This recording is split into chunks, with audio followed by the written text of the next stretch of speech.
அவங்க வந்து 4 நாள் பொறுத்து, இந்த மலம் கலந்த 4 நாட்கள் பொறுத்து, இந்த ஏணியில ஏறி என்ன இருக்குன்னு பார்ப்பதற்காக ஏறியவர்களே என்ற குற்றப்பத்திரிகை அவர்கள் மீது தாக்கல் செய்யப்பட்டிருக்கிறது.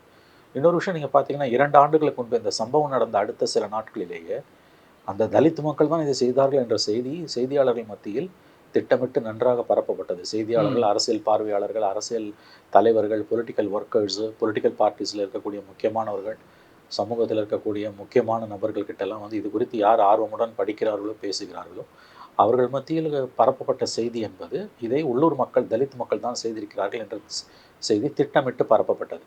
2வது 2 ஆண்டுகளுக்கு முன்பு இதில் இப்பொழுது குற்றம் சுமத்தப்பட்டிருக்கிற ஒருவர், ரொம்ப இளம் வயதை சார்ந்தவர். அவர் தன்னை வந்து மிரட்டி, அடித்து ஒத்துக்க சொன்னாங்க என்று ஒரு பேட்டியே கொடுத்தார்.